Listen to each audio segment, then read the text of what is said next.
नमस्कार। आप देख रहे हैं ज्ञानशाला न्यूज अपडेट। एक नजर आज की सुर्खियों पर। पुणे में देश का पहला कृषि निर्यात सुविधा केंद्र कृषि उत्पादों के निर्यात में करेगी सहायता। अप्रैल माह का थोक मूल्य सूचकांक जारी, मुद्रास्फीति रिकॉर्ड स्तर पर। चीन का झुरोंग रोवर मंगल ग्रह पर उतरा, ऐसा करने वाला चीन तीसरा देश। पश्चिम बंगाल सरकार ने विधान परिषद के गठन का लिया निर्णय, अभी केवल 6 राज्यों में है विधान परिषद। अब खबरें विस्तार से। Maharashtra chamber of commerce, industries and agriculture ने नाबार्ड के सहयोग से देश के पहले कृषि निर्यात सुविधा केंद्र को पुणे में लॉन्च किया है। इससे महाराष्ट्र राज्य के कृषि और खाद्य निर्यात को बढ़ावा मिलेगा। यह केंद्र कृषि क्षेत्र के निर्यातकों के लिए वन स्टॉप शॉप के रूप में कार्य करेगा, अर्थात कृषि क्षेत्र के निर्यातकों को एक ही जगह सभी आवश्यक सुविधाएं मिल जाएंगी। यह केंद्र कीटनाशक अवशेष प्रबंधन, ग्लोबल गैप सर्टिफिकेट, उत्पादों की गुणवत्ता के पैरामीटर, संभावित बाजार का पता लगाने आदि में निर्यातकों की सहायता करेगा। यह जागरूकता कार्यक्रम, कार्यशालाएं और प्रशिक्षण कार्यक्रम को भी आयोजित करेगा।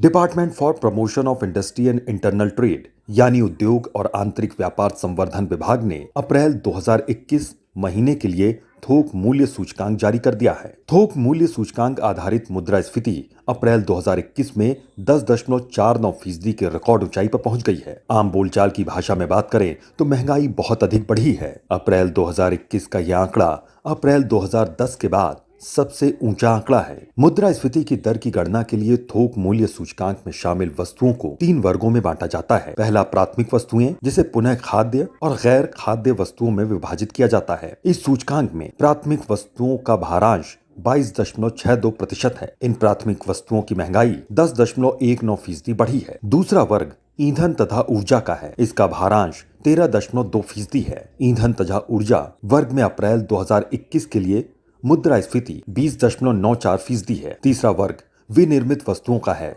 जिसका भारांश 64.2% है। विनिर्मित वस्तुओं के दामों में 9.01% की तेजी आई है। बताते चलें कि थोक मूल्य सूचकांक की गणना के लिए आधार वर्ष 2011-12 लिया जाता है। कोरोना महामारी के दौरान बच्चों में मानसिक तनाव बहुत बढ़ा है। ऐसे में संवेदना टेली परामर्श सेवा के माध्यम से कोविड-19 महामारी से प्रभावित बच्चों को मनोवैज्ञानिक प्राथमिक चिकित्सा और भावनात्मक समर्थन प्रदान किया जा रहा है। राष्ट्रीय बाल अधिकार संरक्षण आयोग NCPCR इस सेवा को प्रदान कर रही है। गौरतलब है कि संवेदना टेली परामर्श सेवा की शुरुआत सितंबर 2020 में की गई थी। संवेदना का आशय sensitising action on mental health, vulnerability through emotional development and necessary acceptance है।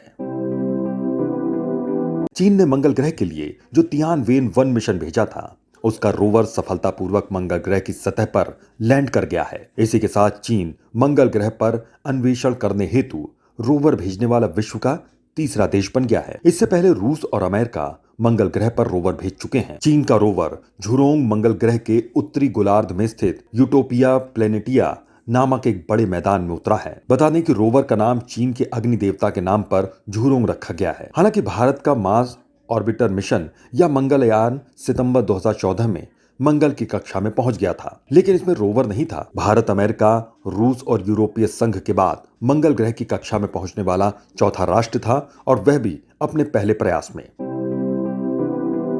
पश्चिम बंगाल राज्य की कैबिनेट बैठक में विधान परिषद के गठन का निर्णय लिया गया है। गौरतलब है कि परिषद की स्थापना के लिए इससे संबंधित विधेयक को विधानसभा में पारित करना होता है और इसके बाद राज्यपाल की मंजूरी की जरूरत होती है। राज्यपाल की मंजूरी मिलने के बाद भी विधान परिषद का गठन नहीं हो जाता, क्योंकि किसी राज्य में विधान परिषद के गठन या उत्सादन का अधिकार संसद को है। वर्ष 1969 में पश्चिम बंगाल में विधान परिषद को समाप्त कर दिया गया था। संविधान के अनुच्छेद 169 के तहत संसद विधि द्वारा राज्य में विधान परिषद का सृजन अथवा उत्सादन कर सकती है, बशर्ते राज्य में विधान परिषद का सृजन अथवा उत्सादन के लिए कोई संकल्प राज्य की विधानसभा द्वारा विशेष बहुमत से पारित किया जाए। संविधान का अनुच्छेद 171 कहता है कि किसी राज्य की विधान परिषद में राज्य विधानसभा की कुल संख्या के 1/3 से अधिक और 40 से कम सदस्य नहीं होंगे। विधान परिषद राज्यसभा की भांति स्थायी सदन है, जिसके सदस्यों का कार्यकाल 6 वर्ष का होता है। बताते चलें कि पश्चिम बंगाल में 1969 तक विधान परिषद हुआ करता था। वर्तमान में कुल 6 राज्यों आंध्र प्रदेश,